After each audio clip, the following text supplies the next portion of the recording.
Story 1. I'll never forget the night we picked her up.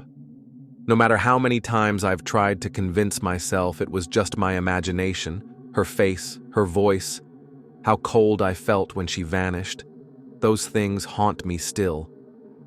If you're ever driving down Old Ridge Highway on a rainy night and you see a woman in white, don't stop. Please, for your own sake, don't stop. It started as a dare, a silly idea cooked up by my best friend, Adam. 4 of us, me, Adam, Sarah, and Emily, were killing time after a late-night movie. The rain was coming down hard. Thunder rolled over the empty roads as we passed ghostly fields and black forests on either side.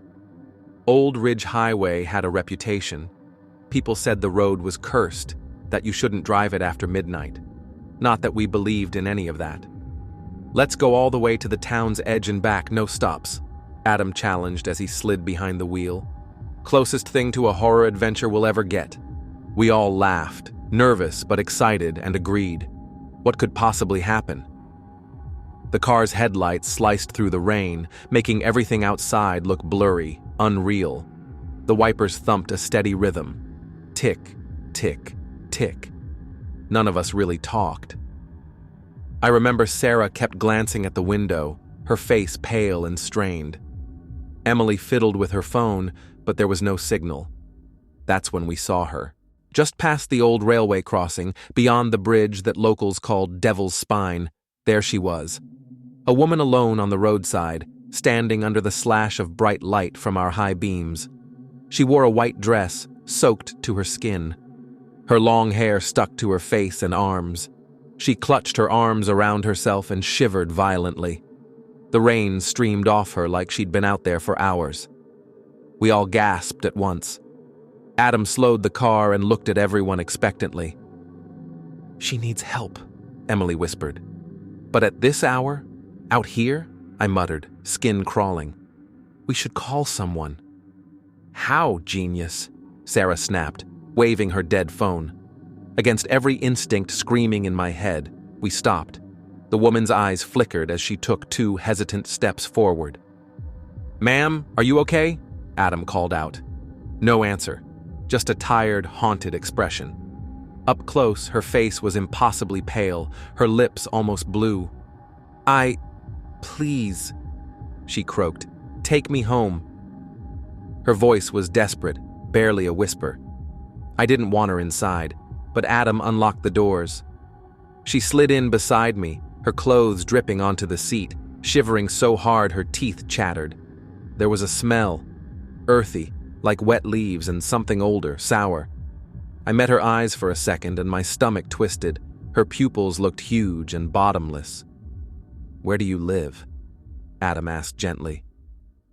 She stared straight ahead, like she couldn't see us at all. Then she whispered an address, a place none of us had ever heard of. It barely sounded real, like a dream. We drove on, following the directions she murmured. The roads narrowed, the rain thickening, making it hard to see more than a few meters ahead. The windows fogged up. No matter how hard I wiped them, they misted over again. After about 15 silent minutes, the headlights caught something looming ahead. A rusted gate, and just behind it, a cemetery overgrown with wild grass. The stones leaned at strange angles, half swallowed by creeping ivy. "I think this is it," Sarah whispered. "Are you sure?" Adam asked. No answer. I turned to ask the woman, but the words caught in my throat. The back seat was empty. The door hadn't opened, no one had shifted. Yet the patch where she'd sat was glistening wet, puddles soaking into the fabric. The air was freezing. It felt like sitting inside a block of ice. "Where is she?" Emily gasped, spinning around. Wet footprints, bare, small, childlike, ran from the seat to the edge of the door. But the doors were still locked. The woman was gone. Adam switched off the engine, and the world fell silent except for the thumping rain. Each of us sat frozen, heart pounding. Then, from beyond the gate, there came a cry, soft, echoing. A woman's voice, full of pain. It seemed to come from everywhere and nowhere. We locked the doors and sped away. Not a word was spoken until we reached the edge of town. For days, the car seats stayed damp and icy cold no matter what we did. But the scariest part? Later that week, flipping through old news, I saw her face. She'd died years ago on Old Ridge Highway, on a night just like ours, trying to find a ride home that never came. Somewhere out there she's still waiting, alone, lost, shivering in the rain, and we gave her a ride, if only for a little while. Story 2. You might think a GPS can always get you home safely. I used to believe that too. Then one night, everything changed for my girlfriend Lily and me, all because we listened to a voice on a screen instead of trusting our own feelings. It was our anniversary, and Lily had a fun idea. Let's take a quiet late-night drive in the countryside. I rented a car, made a playlist of our favorite songs, and we set out after dinner, just talking and laughing like always. The night was calm, and the sky was full of stars. The air smelled fresh after some light rain. As we left the city, the roads began to grow narrow and winding. There were no streetlights anymore, just the beams from our own headlights. I looked at the GPS and it seemed to know the way, giving us friendly little instructions in its robotic voice. At midnight, the GPS said, "Turn left in 200 feet. I squinted ahead. There was no real road, only a muddy path with weeds and a broken sign. Lily poked my arm and said, "Let's see where it goes. It might be more scenic." I hesitated, but the night felt adventurous, and something about her smile made me want to say yes. So I turned left, like the GPS said. Instantly, I wish I hadn't. The road here was just a skinny lane, bumpy with holes, tree branches hanging low. Our headlights barely lit the path. Strange old houses stood beside the road, all painted black by darkness, their windows empty as eyes. The GPS kept talking, but now its voice sounded too quiet and odd. I slowed down, feeling my heart beat faster. The houses looked old, ancient, really. Some had broken doors, some were leaning, like they might fall over any minute. No lights anywhere, and it seemed like nobody lived here. The air felt thick, almost hard to breathe. A few minutes later, I tried to turn around. I reversed until we reached a crossroads with a rotten signpost. I picked a different way, thinking it would take us back. But after a while, we came to the same crossroads again. I tried another path. We went past the same bent fence, the same crumbling steps, and the same empty porches. Every single route somehow brought us back to the same intersection. I was really scared now. Lily's smile was gone. "Didn't we just see that mailbox?" she whispered. "We keep looping back," I said, and tried not to let my voice shake. I pressed buttons on the GPS, but now it only told us, "In 200 feet, turn left." Over and over, even if we turned the other way. Our phones both showed no service. I couldn't play music, only crackly static came out. Suddenly, the car's dashboard lights began to flicker. The clock froze at 2:11, even though time kept passing. It felt like the world was standing still. Lily went pale. She pointed at a house. "Look, someone's in that window." I followed her eyes. Behind the dirty glass upstairs, I saw a pale oval shape. A face. Soon, I noticed more. Shadows behind other windows, all staring out, even on the other side of the street. Curtains moved by themselves like a breeze blew inside, though everything was still. My mouth went dry. I think they're watching us. My hands shook as I tried to restart the car, praying it wouldn't die. I pushed down hard on the gas, but the same empty houses slipped by one after the other. Our headlights flashed and died for a second, plunging us into complete darkness. Then, from all around we heard noises, soft, moaning voices and footsteps, like people moving just out of sight. I could almost feel hundreds of eyes on us from every window. Lily whispered, "Let's get out of the car." But before I could move, white shapes stepped into the street, tall and thin, wearing old-fashioned clothes, faces blurred like half-finished drawings. First one, then a dozen, then too many to count, creeping closer and closer. I knew in my gut, these weren't living people. My heart was pounding. I threw the car into reverse, desperate to escape. I kept my eyes on the intersection ahead, begging for something to change.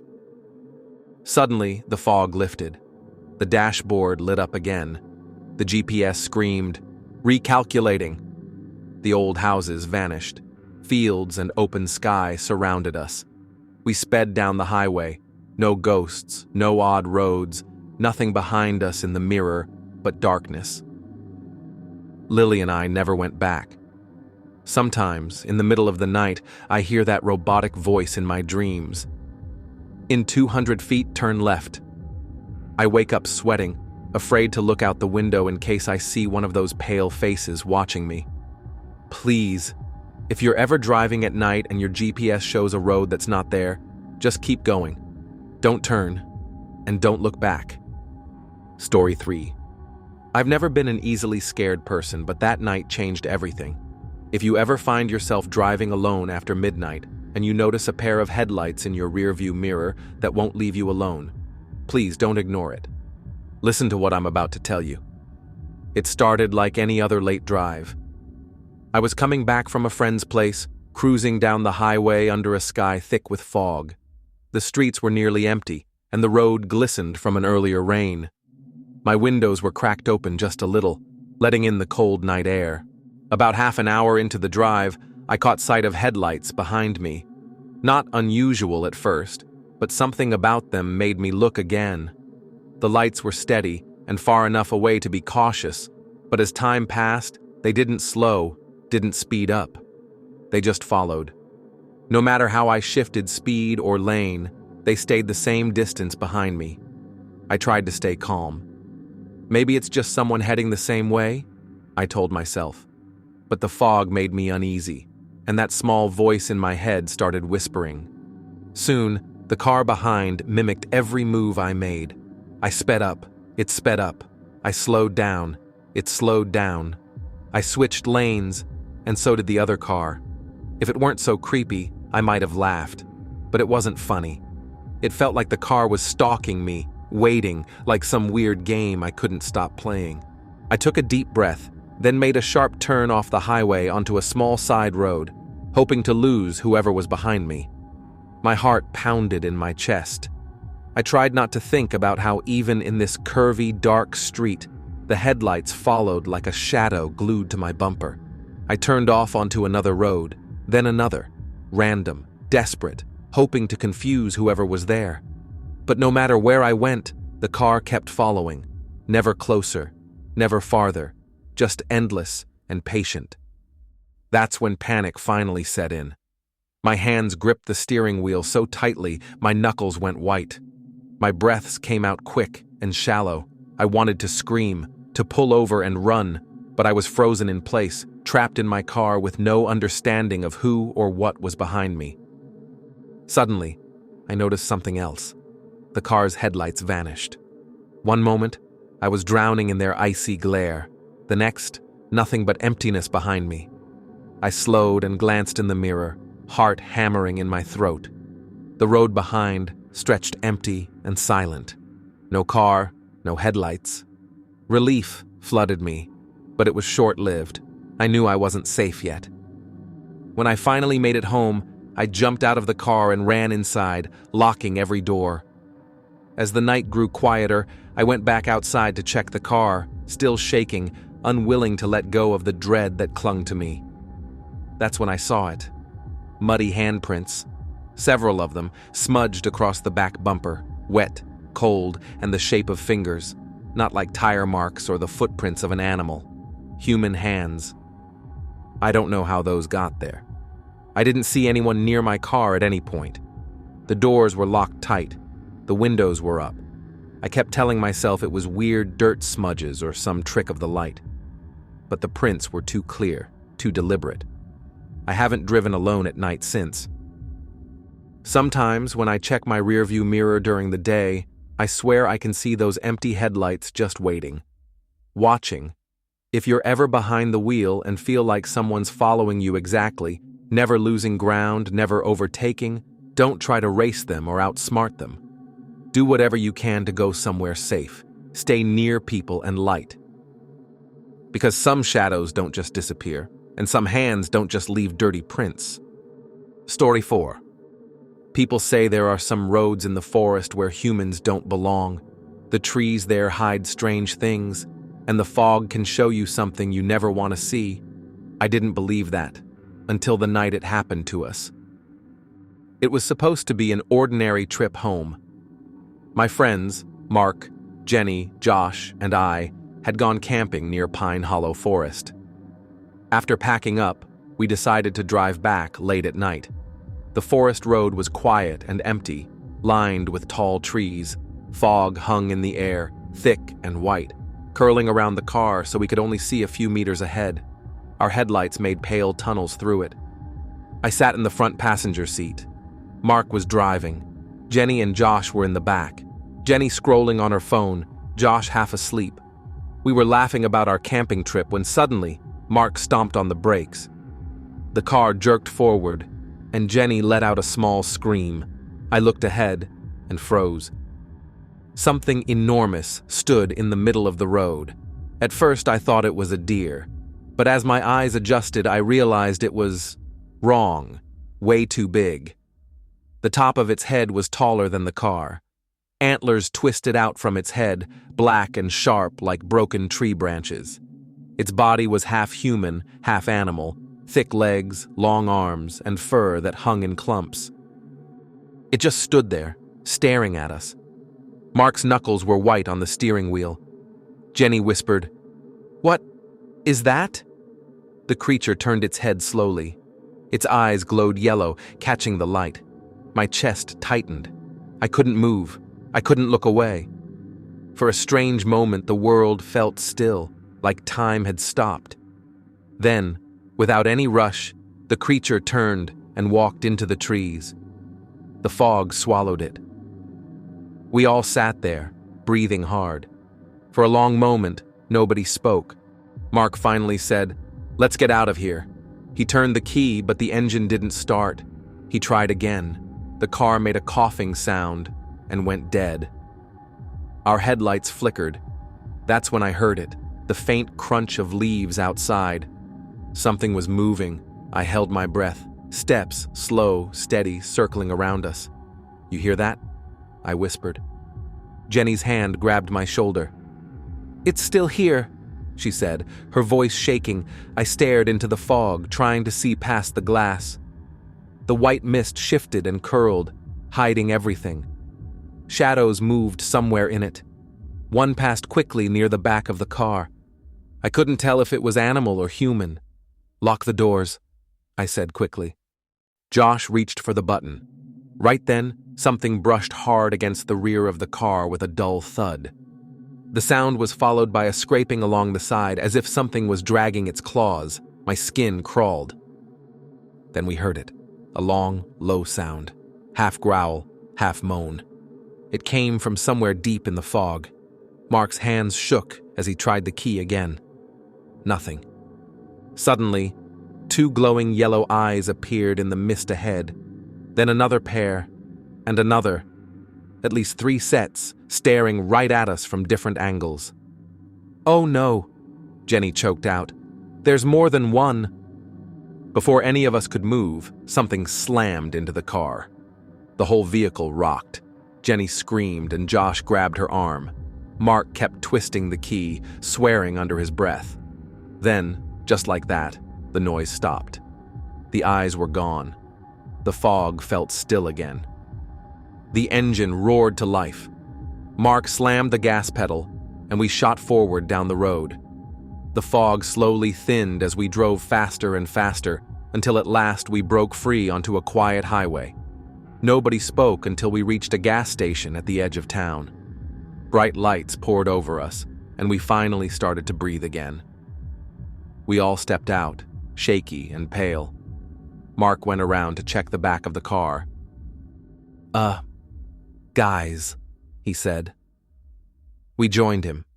That's when we saw them, Long, muddy marks across the bumper, handprints, but not normal handprints.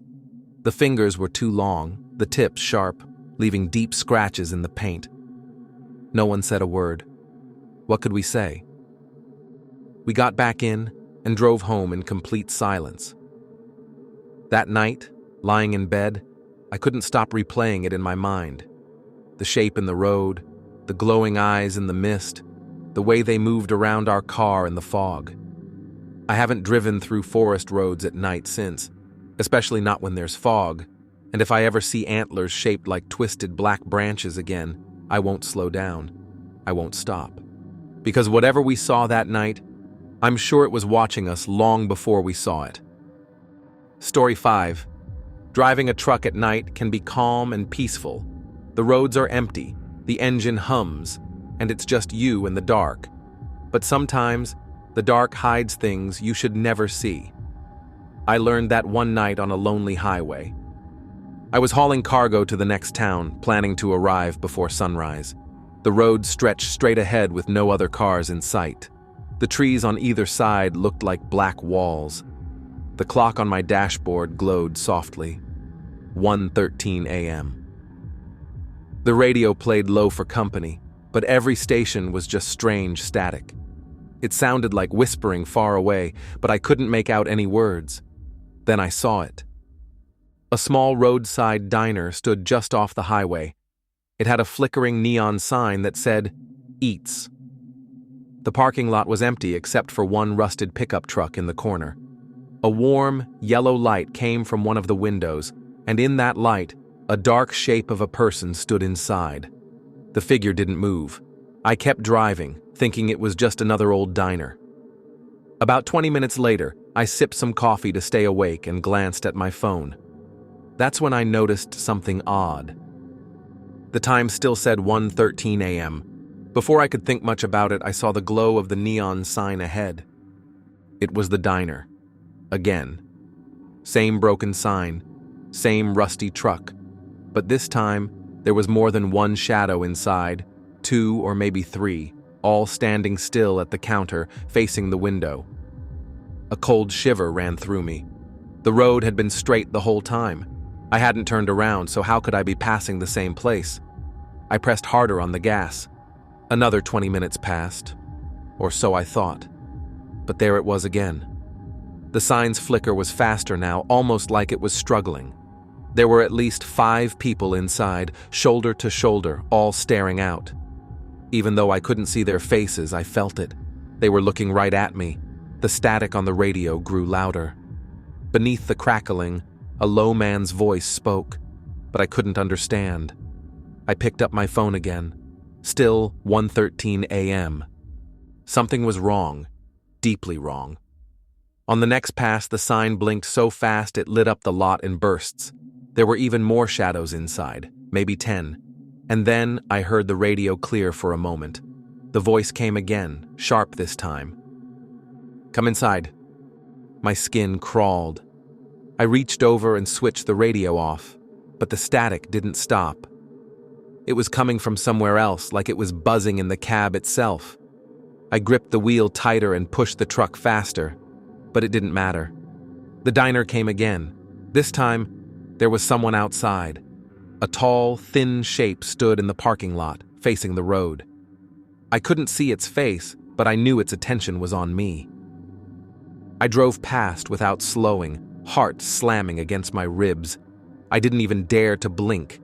By now I had no idea how long I had been driving. It could have been an hour. It could have been 5 minutes. But over and over, the diner returned. Each time it was closer to the road. The figures inside pressed their faces to the glass.